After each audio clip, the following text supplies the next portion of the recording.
Hey everyone, you're very welcome back to our weekly garden video. Myself and Ryan are here today and we are going to have a little look at plants for pollinators.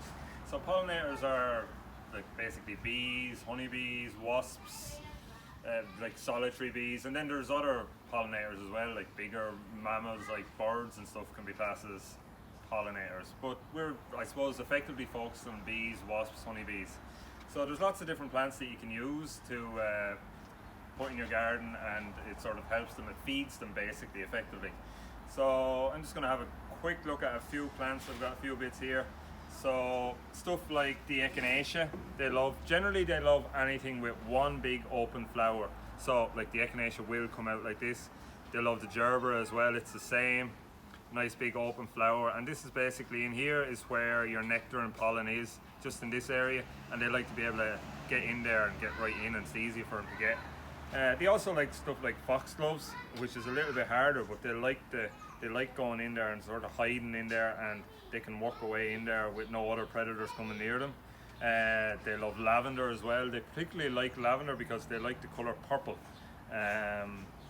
Purple is just a colour that they see more easily than any of the rest, so that's why they like lavenders.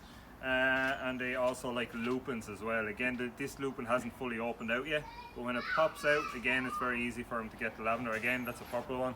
You'll have lupins in all different colours.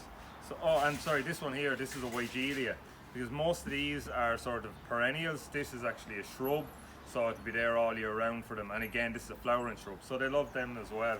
Now Ryan is just going to give a quick chat on planting a pollinator pot. So if you don't have a large garden, if you have more like a patio or a balcony in a small area, I would recommend going with a medium-sized pot. And then anything really here you could intermingle and interplant with a good peat-free soil, because all of these would generally, they have higher nectar content and really good color for the bees and other pollinators, and they work well together in the soil. I would recommend, since we're on the topic of pollinators, to go with a peat-free compost, because as we all know, we are using our peat bogs as a resource, and unfortunately that resource is being depleted, and that also is a good area for pollinators and a good home for them. So if we use a peat-free compost, something like that would benefit them severely. So we have the Westland All Natural New Horizon, which is peat-free. It's absolutely fabulous. And so I would use that with a medium-sized pot, and you could plant anything as opposed to any of the lavenders, but we have Nepetias, Augustache, and any of those. And if not, if you want to go with a little bit more a dual purpose, you could plant something like a rosemary or chives or any of the herbs, and thyme especially, because they have small flowers there, and so you would get use for them, and also the bees would as well. So any of those would plant up very nice in a medium-sized pot on your balcony. Liam? Thanks very much. So the last thing we're going to talk about, lads, was lawns. So I suppose nowadays we're all probably a little bit particular about our lawns, and we're tending to mow them and spray an awful lot of insecticides and stuff on them.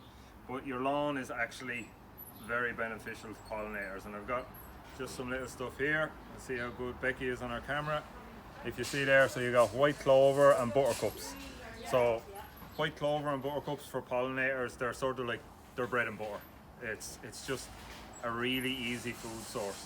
So with stuff like the buttercups, what you can do is, if instead of cutting your lawn really early in the year, if you were to leave it till about mid-April and cut it then, the buttercups have had a chance to come up, flower out, and the bees, solitary bees, wasps, will all be able to get a good feed from them when all of these plants haven't really started to come out yet.